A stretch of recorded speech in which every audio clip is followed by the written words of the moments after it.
J'appelle tous les Françaises et les Français à se lever ce dimanche, ensemble, pour porter ces valeurs de démocratie, de liberté, de pluralisme. Le président et les partis politiques auraient-ils dû se mettre en retrait dans l'organisation de la marche républicaine du dimanche 11 janvier? Que penser de leur attitude vis-à-vis du FN et ont-ils trouvé les mots pour qualifier ces attaques terroristes? Malgré l'appel à l'unité nationale, la bataille politique a vite repris ses droits avec son lot d'images et de déclarations.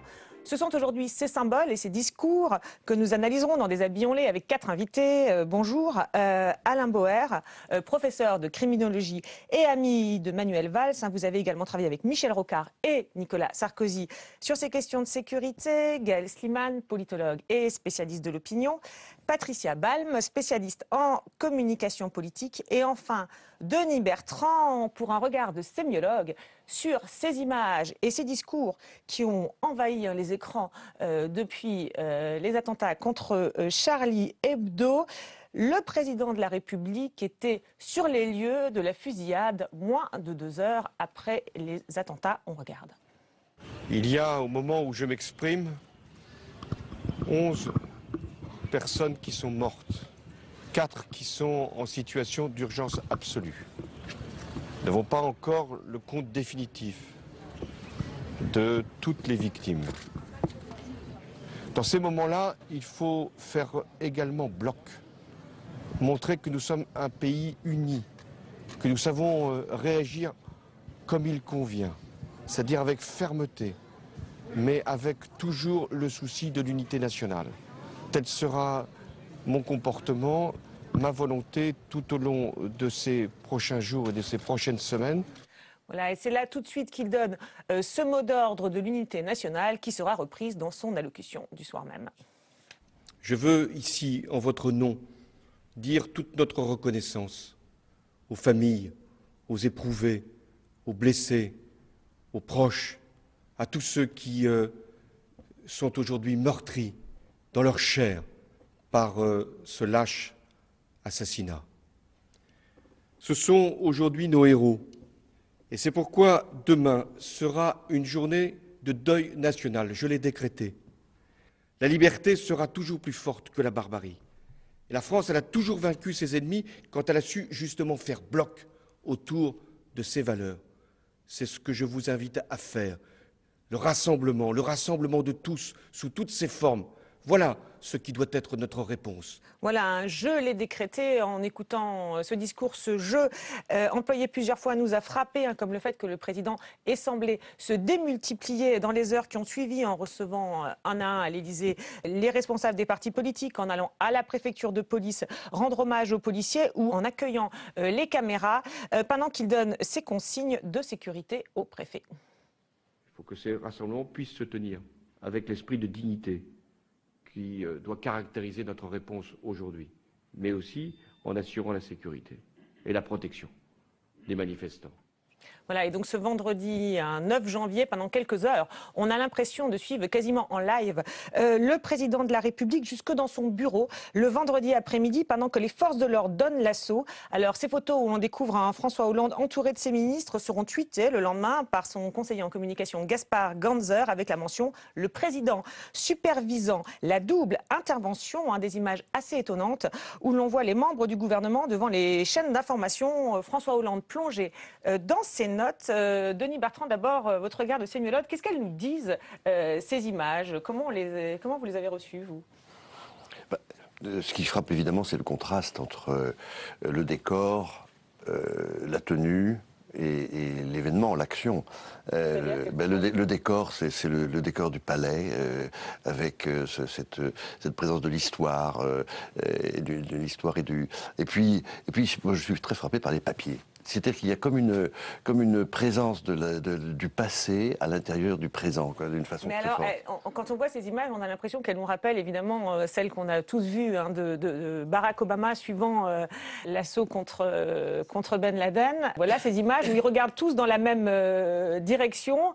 C'est pas tout à fait ce qu'on observe là dans les images de François Hollande. La question qu'on se pose du coup, c'était de l'information indispensable à donner aux Français, ou alors là, on est déjà dans le registre de la communication. Patricia Balme. On est dans l'image, forcément. Alors, il y a plusieurs contrastes sur ces photos. La première, effectivement, dans les lambris dorés de l'Élysée, c'est moins fort que l'image d'Obama dans son QG de guerre. D'ailleurs, sur l'image d'Obama, c'est intéressant, parce qu'on voit qui a vraiment le pouvoir, c'est le général. Et Obama est tout petit à côté avec son blouson. Maintenant, je pense que ce que l'Élysée a voulu dire, c'est que le président de la République était aux commandes. Il devient donc à la fois le chef de guerre et le père de la nation. Et en même temps, on a un président qui, certainement, prendra sa décision tout seul, parce qu'on voit les ministres debout autour de lui et un président assez concentré. Mais oui, c'est ça. On a l'impression que c'est lui qui travaille et les autres qui regardent la télé. C'est un peu l'image très intéressante qu'a voulu envoyer sûrement Ganzer, et c'est de l'image de communication pure. C'est au fond, le président est seul au milieu de ce problème et la solitude du pouvoir. Alors, Alain Bouer, justement, il y a un message aussi sur la notion de sécurité, évidemment, et d'organisation de ces attaques. Vous dire, Barack Obama est tout petit sur les images. Finalement, c'est pas lui qui a le rôle principal. Là, on a l'impression, dans la communication, que ça a été le président, finalement, qui avait le rôle principal, supervisant la double intervention. On a beaucoup dit que c'était lui. Il a fait dire, d'ailleurs, Emmanuel Valls l'a dit, que c'était lui, effectivement, qui avait donné l'ordre. Qu'est-ce que vous en pensez Je sais pas, j'ai un souvenir ému du président normal, et donc l'hypo-président est redevenu hyper-président, et François Hollande, est devenu voilà. François Mitterrand, il est devenu François Mitterrand, il est devenu président de la République à cette occasion. Jusqu'à présent, il y avait un doute. Il vient de lever le doute, simplement en niant ce qui a été le contenu d'un discours de campagne pour entrer dans le discours de la réalité, dans la pratique de la réalité. Il y a une deuxième chose que moi j'ai vue, pardonnez-moi, c'est pas ma spécialité, mais pas cette image, mais dans la précédente, vous noterez qu'il y a à la fois l'action, le papier, etc., mais ils sont tous avec leur téléphone portable. Absolument. Chacun gérant ce qu'il a à gérer, le Premier ministre de son côté, le ministre de l'Intérieur de l'autre. Et donc, il y a en réalité plusieurs pouvoirs parallèles. Et celui du téléphone portable, sur ces images, est une rareté, car il est assez rare qu'on soit en train de tweeter ou de téléphoner dans le bureau du président de la République et en sa présence, ce qui montre qu'en fait, même si on a voulu montrer l'image d'un pouvoir centralisé et dominant, il y a des tas de pouvoirs parallèles qui s'appliquent, chacun faisant ce qu'il a à faire, c'est-à-dire son métier. Vous disiez, l'hypo-président revendiqué dans la campagne s'est transformé en hyper-président à ce moment-là. C'est en tout cas l'image, on a l'impression que l'Élysée a voulu donner, avec aussi l'emploi de ce jeu qui est très très présent. C'est quelque chose que vous trouvez positif en matière justement de messages envoyés? Parce qu'on n'a pas très bien compris dans ce que vous avez dit, on a senti une petite pointe d'ironie, si elle était réelle ou pas. Je trouve que les transformations face à la réalité sont toujours positives. Je préfère qu'on accepte la réalité et qu'on s'y adapte plutôt qu'on imagine qu'elle n'existe pas. Voilà, mais je dis simplement que le discours, le message très fort sur moi, je et moi président, etc., vient d'être réglé une bonne fois pour toutes par la pratique réelle de ce qu'est le pouvoir présidentiel sous la Ve République en France. Gaël Slimane, sur ces images et puis tous ces moments de communication avec ce président, on l'a relevé avec ce jeu. Alors on dit souvent, il faut beaucoup dire jeu, mais dans ce moment, est-ce qu'il n'aurait pas mieux valu peut-être s'effacer un petit peu? Que pensez-vous, vous, de l'image qu'il a renvoyée? L'image qu'il a renvoyée, je suis assez d'accord avec ce que vient de dire Alain Bauer. On a un président de la République qui, moi je m'exprime sur la perception qu'ont les Français en termes d'opinion, effectivement était un président qui était perçu comme n'étant pas à la hauteur auparavant. Effectivement, les journalistes politiques ont beaucoup dit, ah bah là, ça y est, il a endossé le costume, etc. Mais la raison de cette impopularité, c'est l'idée que ce président de la République, c'est pas qu'il ne serait pas sympathique, c'est pas qu'il ne serait pas proche des gens, c'est qu'il ne serait pas à la hauteur de la fonction. Aujourd'hui, l'histoire, un événement historique est venu explosé en France et a permis au président François Hollande de montrer aux Français qu'en la circonstance, il pouvait avoir la bonne attitude, la bonne réponse immédiate. On a des souvenirs historiques, vous avez présenté Obama, mais on peut se souvenir de George W. Bush au moment des attentats du 11 septembre, où dans un tout premier temps, il n'a pas eu la bonne réaction. Oui, il a complètement... Donc là, on a un président de la République qui a la bonne, a posteriori, après quelques jours, c'est facile pour nous de dire... Il a eu la bonne réaction. Mais il a eu la bonne réaction, il a eu la bonne posture et il a trouvé les bons mots. Alors maintenant, les Français vont attendre des D'accord. actions, mais vous au vous moins dites, à sur ce la moment-là, réaction, c'était celle qu'il fallait C'était la bonne avoir. réaction. Un mini-mot avant de passer à la suite. Il s'est produit juste une chose, c'est qu'il est entré dans une nouvelle séquence du quinquennat qui est la séquence émotion. Et l'émotion est très très forte. Et l'émotion, on le sait, si on relit Descartes, l'émotion suscite de l'amour, de la haine. Et là, malgré lui, il est précipité dans cette séquence et il doit faire avec l'émotion des Français qui le regardent. Donc, il est obligé de gérer cette émotion au mieux. Et cette émotion fait qu'il devient naturellement, pendant quelques instants dans l'image, le père de la nation protecteur. Et il va jouer à ça par la suite. Alors, vous parlez d'exprimer l'émotion. Ça pose aussi la question du partage des rôles entre le président de la République et le Premier ministre. Donc, on l'a vu, François Hollande s'est rendu sur les lieux de la fusillade contre Charlie Hebdo dans les minutes, moins de 2 heures qui ont suivi. Manuel Valls, lui, s'est rendu un peu plus tard dans l'après-midi au commissariat du 11e arrondissement, d'où venait le policier abattu devant Charlie Hebdo. Lui aussi exprime cette émotion. Écoutez-le. Nous venons de rencontrer les policiers du 11e arrondissement, de ce commissariat, les 2 coéquipiers du policier qui a été abattu dans les circonstances que vous connaissez. Horrible, terrible. Et c'est cette police républicaine, courageuse, qu'avec Bernard Cazeneuve, nous sommes venus saluer. Ils sont éprouvés. Bien sûr, nous le sommes, avec eux, des hommes, des femmes, les yeux rougis, les larmes, mais solides en même temps. Ils savent qu'ils sont le bouclier des Français. Et nos compatriotes doivent connaître donc notre plus grande détermination à protéger nos concitoyens et donc à tout faire pour que ces individus soient appréhendés. Alors, on reviendra sur l'émotion. D'abord, une petite question sur cette image. Alain Bouard, on n'a pas pu s'empêcher de se dire, en voyant ça, que finalement, il est toujours un peu dans le rôle du ministre de l'Intérieur, non? C'est une bonne chose? Tous ceux qui sont passés place Beauvau sont marqués par le passage de la place Beauvau, et particulièrement quand il y a la mort d'un policier ou une catastrophe. Mais je pense que là où Manuel Valls a transcendé le rôle, c'est dans son émission de TF1. On y reviendra juste après. Voilà. Mais là, il est dans l'émotion naturelle. Non. Le vrai problème, en fait, il n'y a qu'un seul problème dans toutes ces séquences. C'est le fait d'arriver moins de 2 heures après sur une scène de crime. Ça devrait être interdit aux responsables politiques comme à n'importe qui d'autre que la police technique et scientifique. Ah. Voilà. Être devant la scène de crime pour exprimer son émotion, c'est très bien. Perturber l'action nécessaire, urgente, des services de police. Je dis ça parce que franchement, les retours que j'en ai eus étaient à la fois, on est content qu'ils soient venus, mais franchement, si on pouvait finir de faire notre travail pour trouver les traces, les preuves, les empreintes. Là, c'était Charlie Hebdo, parce que lui, il n'est pas sur la scène de crime. Non, je parle de la double séquence. De la double séquence, je trouve très bien que les responsables politiques, s'ils en ont envie, viennent s'exprimer devant. Ça ne s'est pas passé que comme ça. Et il faut le savoir, une scène de crime, c'est une scène de crime. Vous faites allusion au fait que le président soit rentré dans les locaux de Charlie Hebdo, ça c'est ça ce qui a été dit? Oui. Ça se protège, et les responsables politiques, comme les autres, sont soumis, devraient être soumis, devraient se soumettre à cette ardente obligation de ne pas perturber une enquête, surtout quand on est en cours de quelque chose. C'est-à-dire que ce n'est pas une scène de crime terminée, c'est une scène de crime en cours, puisque les auteurs sont en fuite. D'accord, donc là vous dites quand même la communication est peut-être... La communication, c'est bien, la recherche des coupables, voilà. C'est mieux. Il y a peut-être eu un impératif de communication. Ce n'est pas le sujet là, mais qui est... Non, mais qui est intéressant parce que ça permet aussi de relativiser ces images. D'ailleurs, j'en profite pour dire, on va faire un petit parallèle avec Mohamed Merah en 2012. Nicolas Sarkozy s'était rendu lui aussi à Toulouse, on se souvient des images. Alors pas immédiatement parce que Toulouse est plus loin. Évidemment, il y avait une contrainte dans les heures qui ont suivi. Et pas sur les scènes de crime. Voilà, et pas sur la scène de crime, c'était à Toulouse. C'est pour ça que je dis qu'on a parfaitement le droit de communiquer comme on veut, dans le respect de l'enquête en cours, surtout quand elle est en cours. D'accord. Alors, sur l'émotion, Denis Bertrand, on a vu là 2 expressions des émotions, 2 extraits évidemment, des allocutions.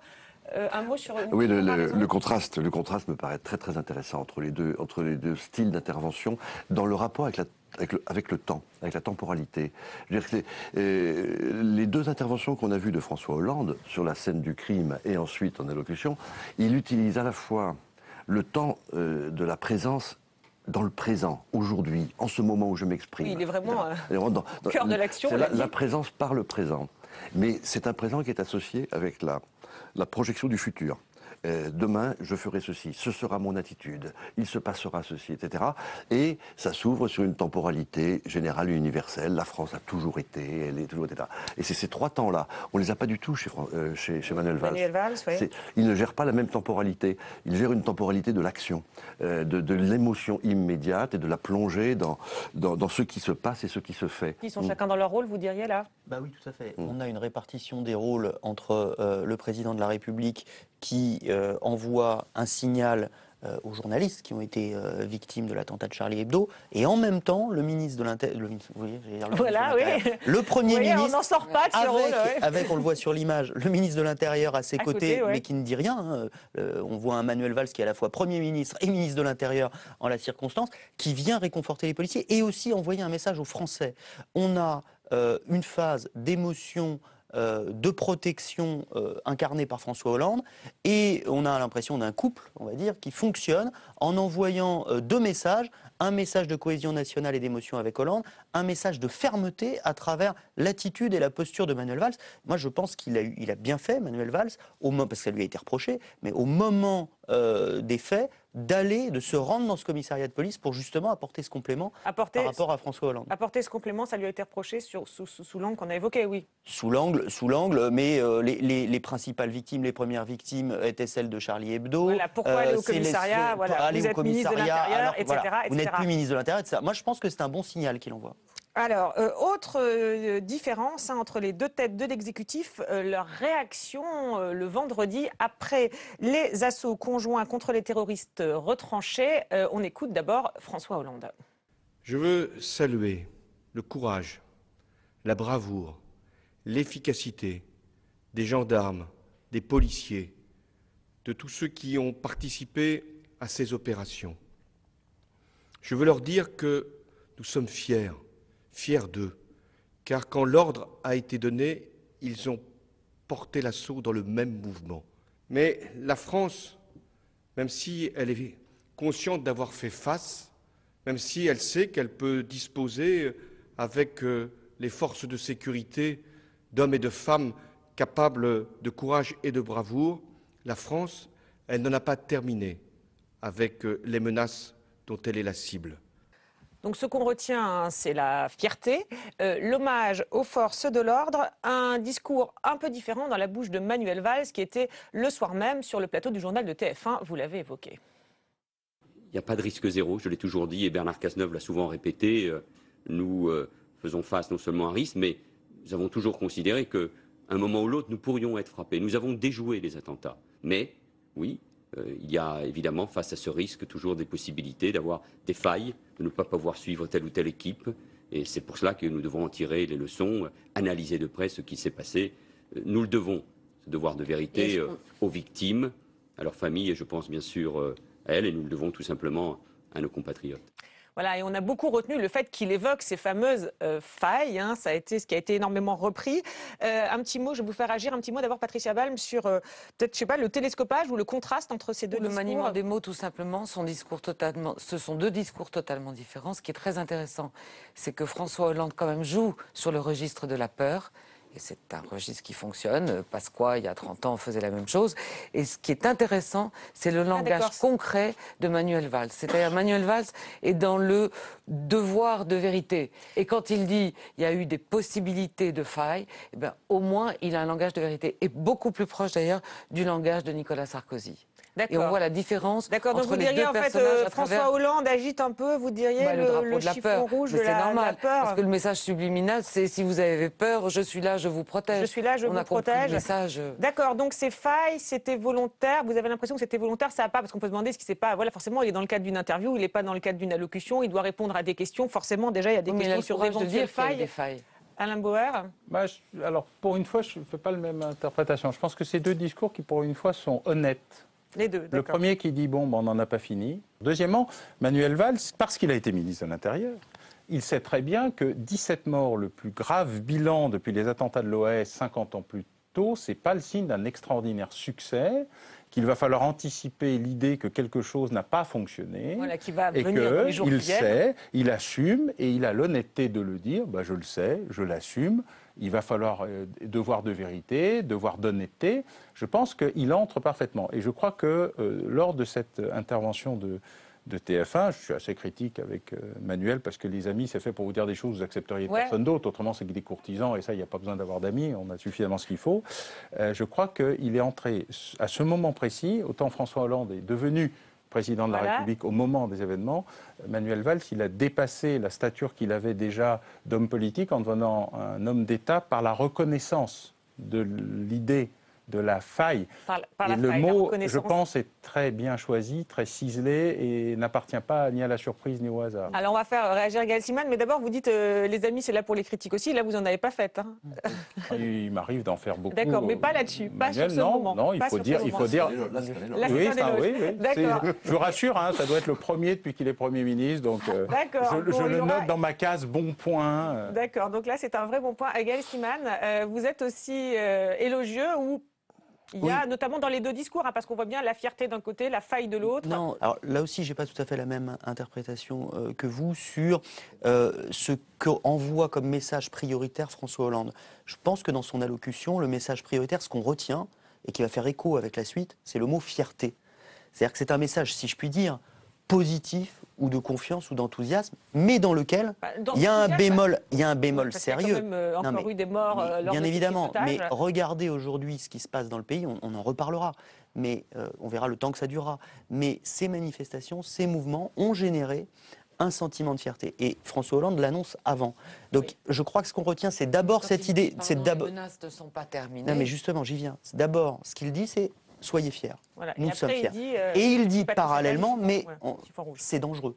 La situation est dangereuse et les menaces ne sont pas terminées. S'agissant de Manuel Valls, il est sur une ligne qui est une ligne beaucoup plus technicienne, qui est sur une ligne, vous avez raison, de la vérité, et où il assume des failles, ce qui est très fort effectivement. Donc moi j'ai l'impression, là encore, que l'un et l'autre, avec des mots différents et une posture différente, couvrent largement le spectre de ce que peuvent attendre les Français à ce moment-là. D'accord. Et donc c'est très bien. Bon, bah, décidément, que de bons points. Alors, autre déclaration forte, on va voir si c'est le cas aussi, celle de Nicolas Sarkozy, qui aussitôt après l'attentat contre Charlie Hebdo, fait lui aussi une déclaration très officielle. Hein. Il a aussi les deux drapeaux français et européens à côté de lui. On regarde et on l'écoute. J'appelle tous les Français à refuser la tentation de l'amalgame et à présenter un front uni face au terrorisme, à la barbarie et aux assassins. Le gouvernement doit prendre des mesures fortes contre le terrorisme. Nous devons élever notre niveau de vigilance et notre formation politique soutiendra sans réserve toutes les initiatives du gouvernement qui iront dans ce sens. Tout simplement parce qu'en ces heures tragiques, c'est un impératif d'unité nationale auquel nul ne peut ni ne doit se soustraire. Voilà, les drapeaux, donc je l'ai dit, les phrases, j'appelle tous les Français, le gouvernement doit. Est-ce qu'on a l'impression, Denis Batran, est-ce que vous, en voyant ces images, vous vous êtes dit, tiens, mais c'est peut-être un président bis que j'entends là, en toute objectivité sémiologique? En toute objectivité, il tient en effet le discours d'autorité et de rassemblement. Parce que tout à l'heure, le mot-clé de François Hollande... C'était le rassemblement. C'est le mot rassemblement. Parce que le rassemblement, c'est à la fois l'unité, mais c'est aussi la force. C'est l'expression d'une force, évidemment. Et donc, là, l'unité et l'appel à l'unité nationale, en effet, ce sont des mots qui relèvent de la bouche du détenteur de l'autorité. Et donc là, en effet, cette couverture est celle de l'homme d'État et de l'équivalent président. L'équivalent président, Alain Bouer, un petit mot? Ça vous inspire? Non, clairement, c'est une mise en scène présidentielle. Et en fait, jusqu'à l'épisode en question, il y avait un contraste entre l'autorité naturelle de l'ancien président avec une personnalité crispante et clivante, et la bonhomie de l'actuel président avec une absence d'autorité criante. le renversement des événements fait que le contraste est devenu une sorte de synchronicité, de stéréophonie qui amène ce côté étonnant de savoir s'il n'y a pas deux présidents de la République. Alors, il y a une petite nuance, c'est qu'il dit « au nom de ma formation politique ». Oui, quand même, à un moment, ce qui permet de dire « ah ». Il est président de l'UMP. En fait, c'est bien autre chose qui se produit et l'appel à l'unité nationale auquel nul ne saurait se soustraire. Et le gouvernement aura notre soutien quand et si, qui est là, le message mécanique et obligatoire de nous répondons face au terrorisme tous unis. Je vais vous faire réagir, mais juste avant, on va voir la suite du feuilleton, du film, parce qu'après ça, Nicolas Sarkozy a été très très présent aux côtés de François Hollande. Il a été d'abord le premier chef de parti reçu à l'Élysée au lendemain de l'attentat contre Charlie Hebdo. Il était également présent à la cérémonie organisée à la synagogue de la Victoire avec François Hollande et Benyamin Netanyahou, tout comme un peu plus tôt à la marche républicaine. Alors là, protocolairement, il était placé 2 rangs derrière les nombreux chefs d'État.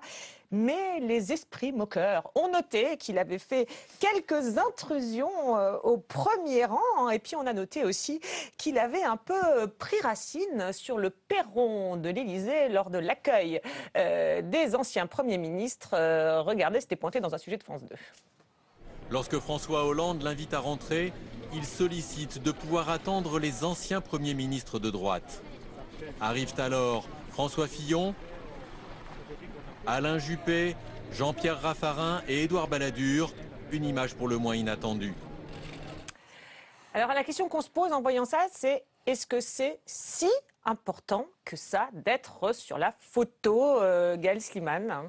Oh, si important, je ne sais pas, mais on a l'impression, en tout cas, au-delà du cocasse de la situation, il y a quand même un point qui est dans les enquêtes d'opinion que je suis d'un peu près. On a un Nicolas Sarkozy qui aujourd'hui est très largement distancé en termes d'opinion, en termes de jugement, par Alain Juppé. Sa stature présidentielle d'ex-président ne lui permet pas d'être le primus inter pares au sein de la famille UMP. De la famille UMP. Là, sur la photo, sur l'ensemble de la séquence, sur le défilé, sur le cortège, on a de nouveau la présidentialité qui se manifeste sur Nicolas Sarkozy. D'accord, donc c'est pas tellement par rapport à François Hollande, etc., c'est par rapport à son camp. Il n'est pas en concurrence avec François Hollande. Dans la séquence actuelle, il est derrière, symboliquement sur les photos, mais il est vraiment derrière le président. Il est presque à côté, hein. Derrière le président de la République. Mais il est devant les autres concurrents à droite. D'accord, d'où l'idée d'attendre pour la photo, c'est ça? Cette scène sur le perron de l'Élysée est très intéressante. Ça veut dire, d'une part, j'ai été votre patron, au cas où vous l'ayez oublié. Oui, donc je vous accueille avec oui. les anciens premiers ministres. D'ailleurs, il pousse un peu Juppé vers l'intérieur après.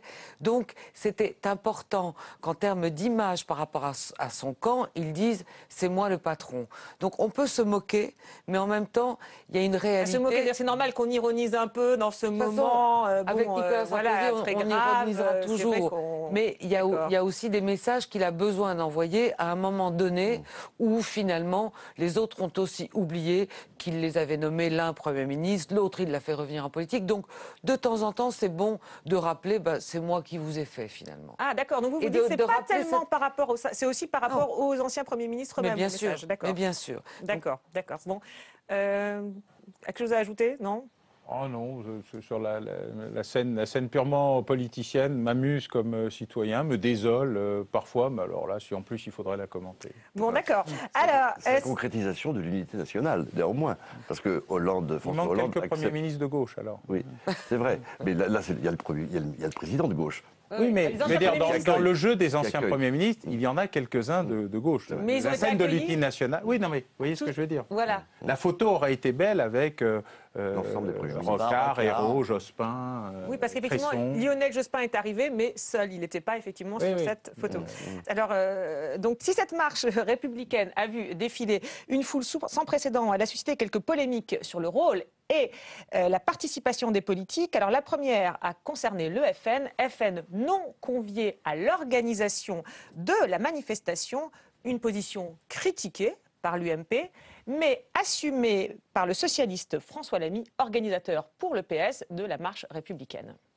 Oui, c'est vrai qu'hier, nous n'avons pas invité celle qui a porté plainte contre Charlie Hebdo en janvier 2012, qui est la seule responsable politique de France à l'avoir fait. L'Église On n'a pas catholique, elle va invité, être là, on elle a n'a été pas critiquée. invité, on n'a pas invité la personne qui, après ce qu'a fait Mohamed Merah, déclarait, j'ai apporté la citation, combien de Mohamed Merah dans les bateaux, les avions qui chaque jour arrivent en France remplis d'immigrés, combien de Mohamed Merah parmi les enfants de ces immigrés non assimilés. C'est vrai, on n'a pas invité cette personne hier pour lancer cet appel. Voilà, n'en jetez plus. Mais Olivier Faure, porte-parole du PS, ne semble pas sur la même ligne. Et pourquoi Manuel Valls n'a pas invité Marine Le Pen? Je pense qu'il a prévu de le faire, mais je crois que dimanche, personne ne doit Y compris le Front National. Mais je crois que toutes celles et ceux qui souhaitent se joindre à cette manifestation pourront y être présents. Il ne s'agit pas de dire que nous avons réconcilié tous les points de vue dimanche, mais il s'agit de dire que sur l'essentiel, nous pouvons nous retrouver, nous devons nous retrouver parce que la France est une et indivisible, comme le proclame notre Constitution. Voilà, si on a bien entendu, il évoque même un peu en bafouillant le fait finalement que la patronne du FN puisse être invitée, ce qui n'est pas le point de vue du patron du PS. Marine Le Pen est très mal à l'aise avec cette manifestation depuis le début. Elle n'a pas téléphoné pour pouvoir participer aux réunions. Elle vous a téléphoné? Elle n'a pas téléphoné pour participer aux réunions, donc elle est mal à l'aise. Mais moi, je ne veux pas rentrer dans cette polémique, parce que franchement, je dis quand même ce soir, il y a un déplacement des choses. Nous sommes dans un moment extrêmement difficile d'union nationale, d'émotion de l'ensemble du peuple français, et aujourd'hui, on veut introduire une polémique. Voilà, pas de polémique, dit-il, et pourtant, celle-ci aura bien lieu dans la cour même de l'Élysée lorsque Marine Le Pen est reçue par François Hollande. Écoutez-la à sa sortie. Je n'ai pas réussi à obtenir du président de la République la levée claire de l'interdiction pour notre mouvement, ses élus, ses représentants, que des millions de Français espéraient voir dans les cortèges, de participer dans des conditions dignes, dans des conditions respectueuses de la force politique qu'est le Front National à la manifestation de dimanche. Et tout à fait évidemment, je le regrette. Et voilà donc une jolie polémique avant même la fameuse marche républicaine. Alors, côté PS, c'est quoi, Gaël Slimane? C'est un énorme cafouillage? Oui, oui, clairement, c'est un cafouillage. On le voit d'ailleurs. Oui, entre le porte-parole du PS et le patron du PS, mais déjà, on a deux voix différentes. Il y a quand même deux sujets. Il y a le cafouillage du PS, on ne va pas s'apesantir là-dessus, il est évident. Mais il y a un deuxième sujet, c'est qu'est-ce qui peut être retenu par les gens, par les Français, de cette question, de ce sujet. Donc c'est pas parce qu'il y a eu un plantage complet, en l'occurrence du PS sur cette question, que c'est ce qui est retenu. Ce qui est retenu, c'est qu'il y a eu un moment d'union nationale. On a fait un sondage dans le Parisien dimanche qui montrait justement ce que ressentaient les Français. Les gens et n'ont même, pas entendu mais les gens, question. cette question, ça n'existe pas dans la tête des gens. Ce qu'ils retiennent, c'est que Marine Le Pen n'a pas participé. Cette question n'existe pas le premier jour, mais est-ce qu'après, ça ne va pas prendre racine? Mais non, ça n'a pas de sens. C'est une problématique. C'est vrai qu'il y a eu cafouillage de la gauche à ce sujet, mais ce qui est retenu, c'est qu'il y a eu un mouvement d'union nationale formidable et que le Front National n'y a pas participé, ou en tout cas y a participé sur ses terres à Beaucaire en ce qui concerne Marine Le Pen. Voilà, dans une ville FN. Donc en fait, vous dites l'erreur, c'est Marine Le Pen qui l'a faite en ne participant pas. Mais bien sûr, parce qu'il n'y a pas besoin. Il n'y avait pas besoin d'avoir une invitation. C'est pas parce qu'elle avait un formidable prétexte offert par la gauche, qui était bien bête pour se victimiser, qu'il fallait le faire à un moment où, pour les Français, les seules victimes étaient les victimes des attentats et pas Marine Le Pen. Alors Patricia Ball n'a pas l'air d'accord. Non, je dirais simplement qu'il y a une incohérence chez François Hollande. Question, pourquoi l'a-t-il reçu? Est-ce que c'était pour lui dire il ne faut pas aller à la manifestation? Oui, il la reçoit comme les autres et après... Comme les autres et après, donc c'est incohérent. Bon, ne parlons même pas des bourdes, du cafouillage du PS, Corbalis qui essaye d'éteindre l'incendie. Simplement, on fait encore de Marine Le Pen la victimisée. Et ça, il faut éviter ça. Et ça, vous dites, ça, on le retiendra. Mais bien sûr, parce qu'il y a quand même des Français qui votent pour elle, qu'on le veuille ou non. Et à la limite, on l'aurait laissé venir à la manif en la mettant au 10e rang. On l'a pas mise dehors, hein. Elle a juste pas été conviée à l'organisation. On l'aurait, je finis juste, on l'aurait laissé venir. Il y aurait même, ils ont créé en fait eux-mêmes une polémique sur ce sujet. Là est l'erreur. Oui, alors, mais pour être bien clair, j'ai pas dit autre chose. Je vous dis, ils ont été, je sais bien. Mais elle a eu tort. Ce que je vous dis, c'est ce qu'en retiennent les Français. On l'a mesuré. Ce qu'en retiennent les Français, y compris les sympathisants du FN, c'est pas du tout que Marine Le Pen, c'est pas du tout cet aspect. Marine Le Pen n'a pas été invitée. C'est scandaleux. C'est elle qui a eu tort. Elle n'a pas été sur la photo. Ils vont retirer ce qu'elle a dit aussi. Alain Boer, visiblement non. Je crois qu'il y a deux sujets. Le premier sujet, c'est pour avoir organisé de nombreuses manifestations il y a quelques années, y compris avec Jean-Christophe Cambadélis, quand on est dans ce genre de situation, on crée un comité d'organisation où justement les partis politiques sont pas en première ligne, ils sont juste associés au machin et on trouve. Oui, là c'est sûr que c'était l'erreur. Je suis Charlie avec 2-3 figures emblématiques, philosophiques, de la société civile, qui gèrent ce type de situation sur le thème vient qui veut, et le comité d'organisation est composé de tout le monde sauf des partis politiques, à l'exception du service d'ordre, c'est quand même que quelqu'un s'occupe des choses sérieuses, et basta, ça règle la question, et donc vient qui veut, qui veut. Et deuxièmement, Marine Le Pen a réglé cette question en décidant d'organiser son propre morceau de manifestation parce qu'elle a bien compris ce qui vient d'être expliqué d'un côté et de l'autre. D'abord qu'il y avait un cafouillage gigantesque parce que justement, ça n'était pas au Parti socialiste de laisser croire qu'il organisait une manifestation d'unité nationale, ni au président de la République d'envoyer les cartons d'invitation. Et elle, parce qu'elle s'est bien rendue compte qu'elle ne pouvait pas être hors du mouvement que M. Slimane a si bien sondé, entre guillemets, analysé, et que donc elle s'est réintégrée au dernier moment. Donc dans cette affaire, il n'y a paradoxalement pas de gagnant particulier, à part ceux qui ont transcendé les cafouillages des uns, les exclusifs des autres. Moi, j'appartiens à la catégorie qui dit... À partir du moment où vous faites l'union nationale et l'unité nationale, c'est ouvert à tout le monde. Alors vous disiez, juste pour terminer sur Marine Le Pen, un petit rappel aussi, donc il y a eu un paradoxe puisqu'elle a été reçue par François Hollande. On se souvient, là aussi parallèle avec Mohamed Merah, qu'elle avait été conviée, comme d'autres responsables politiques. À l'époque, on était en pleine campagne présidentielle, donc elle était invitée comme d'autres candidats aux cérémonies d'hommage à Montauban. C'est à mettre sur le même plan? Je crois qu'il y a une chose quand même qui est intéressante dans cette confusion-là. Le problème, il est entre l'unité collective parti et l'unité individuelle citoyen. Et il y a une confusion qui est très intéressante.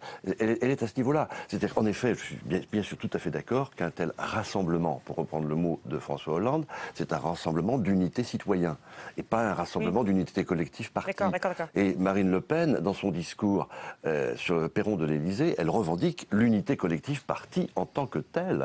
Mais alors sur le perron de l'Élysée, sur le perron, parce que le PS lui a ouvert la voie. Non, mais parce que, oui, c'est possible. François Lamy, c'est possible, mais... Vrai ou faux, elle parle aussi d'interdiction. Et c'est le mot interdiction qui est très Mais en fort. même temps, elle en parle dans la cour de l'Élysée alors qu'elle vient d'être reçue par le président de la République. Donc il n'y a pas tant de différence que ça avec 2012 Montauban, si? Non, parce qu'à Montauban, il y a une différence, pardon. Parce qu'à Montauban, si on regarde bien les images, tous les candidats et les responsables politiques étaient alignés au même niveau au premier rang. Nicolas Sarkozy salue, François Hollande, entre parenthèses, était avec Valérie Trierweiler, et Nicolas Sarkozy salue chacun, serre la main de chacun, y compris Marine Le Pen, qui est placée au même niveau que François Hollande. Manuel Valls, d'ailleurs, n'est pas loin non plus, ce qui était intelligent de la part de Nicolas Sarkozy à l'époque. Donc là, l'union nationale, et je dirais l'unité, eh bien, Sarkozy la met vraiment en scène. D'accord, alors que François Hollande, il donne l'impression de la faire en recevant, en même temps, il ne raccompagne pas tout le monde sur le perron, il ne serre pas la main de tout le monde. Donc c'est mal mis en scène, je dirais. C'est mal mis en scène. Vous dites, on va terminer l'extrait suivant, mais dernier petit mot sur Marine Le Pen. Elle est un peu embarrassée quand même dans la cour de l'Élysée. Le prolongement est en effet la réunion de Beaucaire, qui a été commentée comme une réunion d'un parti et non pas comme une forme du rassemblement. C'est quand même intéressant, parce que c'est préparé, à mon avis, par le discours de Marine Le Pen sur le perron de l'Élysée, où quand elle parle du respect, dignité et respect, on s'imagine que c'est dignité et respect au sens où François Hollande parle de dignité et de respect face aux événements. Non, c'est dignité et respect par rapport au parti et à ce qu'il représente. C'est donc très très intéressant ce glissement. Donc c'est pas une manière, elle a raté, si elle a voulu montrer qu'elle participe pas à l'unité nationale et donc corriger l'effet d'image, c'est raté, vous dites? Absolument, à mon avis oui. Pour résumer. Alors autre question pour finir, celle relative à l'attitude de François Hollande qui, après avoir appelé au rassemblement, on l'a entendu, appelle directement les Français à participer à la Grande Marche républicaine. De nombreux chefs d'État et de gouvernement ont voulu du monde entier nous exprimer leur solidarité. Plusieurs m'ont fait savoir qu'ils seront là lors du grand rassemblement de dimanche. Je serai avec eux. Et j'appelle tous les Françaises et les Français à se lever ce dimanche, ensemble, pour porter ces valeurs de démocratie, de liberté, de pluralisme. Voilà, alors tout le défi pour lui, dans ce moment-là, je le rappelle, on est le vendredi soir, le soir des assauts, à l'avant-veille de la grande marche républicaine. Tout le défi pour lui dans ce moment, c'est d'incarner la nation sans être suspecté de récupération. La question, c'est est-ce qu'il y parvient? Ou alors cet appel, ce jeu, j'appelle à manifester, est-il une erreur? Patricia Balm, Gaël Slimane, on va vous faire réagir.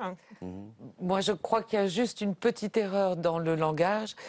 Il est chef d'État. Il explique que d'autres chefs d'État et personnalités politiques vont venir à cette manifestation. Et il dit ce mot effarant, je serai à leur côté. Non. Ce sont les chefs d'État étrangers qui seront à ses côtés, à lui. En fait, il est tellement content que tous ces chefs d'État tout le monde soient là vienne qu'il fait. Bon, alors c'est une petite erreur de langage, on peut se moquer quand même un peu. Et on ne comprend pas.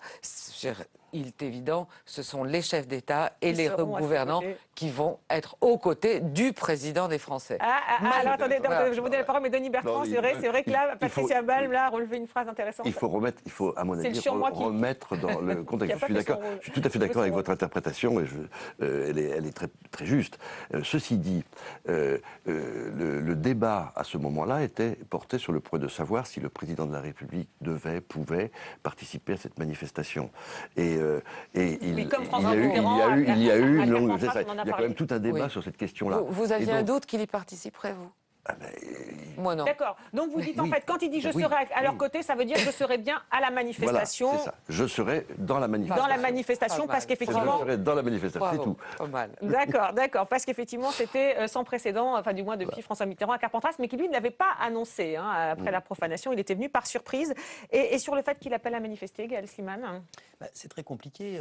La posture dans laquelle il est, vous l'avez dit, c'est une posture où il doit être père de la nation, où il doit incarner ce dont il parle. Il parle du rassemblement. En tant que président de la République, il doit incarner cela. Et en même temps, il doit donner le sentiment qu'il ne cherche pas à récupérer quelque chose qui le dépasse très largement. Ça fait la jonction avec ce qu'on se disait tout à l'heure sur Marine Le Pen et sa venue ou non dans les cortèges. Ce pas les partis politiques qui ont fait aller dans la rue des millions de Français dimanche dernier. Est-ce que justement en disant j'appelle, est-ce qu'à posteriori, puisque là on a posteriori, il n'y a pas le dosage est très subtil. Entre il récupère ou il est dans son rôle.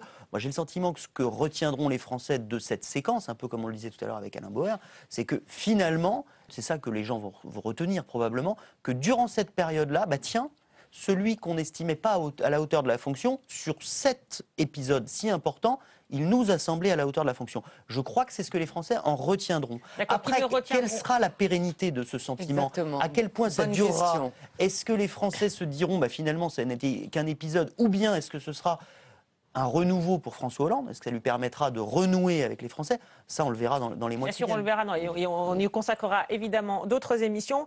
Patricia Balm. Non, je ne pense pas qu'il en ait trop fait. La question, c'est la durée, quoi. Voilà, c'est après, et ensuite. Effectivement, est-ce qu'il va capitaliser, c'est triste à dire, sur un moment si dramatique? Et je suis assez d'accord avec ce que vient de dire Gaël Slimane.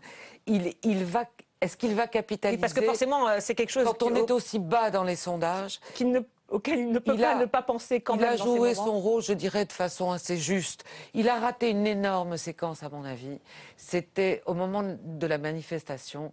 Il aurait eu un geste un peu mitterrandien de mettre Nicolas Sarkozy à ses côtés. Ça aurait été très fort, ça aurait compensé le sujet Marine Le Pen. Et je pense que les Français lui en auraient été gré. D'accord, mais comme on l'a dit, Nicolas Sarkozy s'est mis tout seul au premier rang. Il a fait le travail. Qu'est-ce que va faire François Hollande de toute cette séquence après? Bon, bien, on suivra bien entendu. Merci à tous les quatre pour vos analyses. Merci à Marie Lebon, Aurélie Dafas et Paul Bastien qui se sont levés tôt pour m'aider à préparer cette émission. Merci à Diane de Charmas qui s'est couchée tard pour la montée. On se retrouve la semaine prochaine à l'antenne et tous les jours sur le site de Public Sénat pour voir et revoir tous les Déshabillons-les. Qui se dit C'est horrible parce que c'est un drame et quelque part c'est sa chance pour 2017. Sa chance, elle est là, à portée de main. Et c'est affreux, mais je suis sûre qu'il y pense. Mais c'est évident. C'est le seul moyen pour lui de remonter dans les sondages.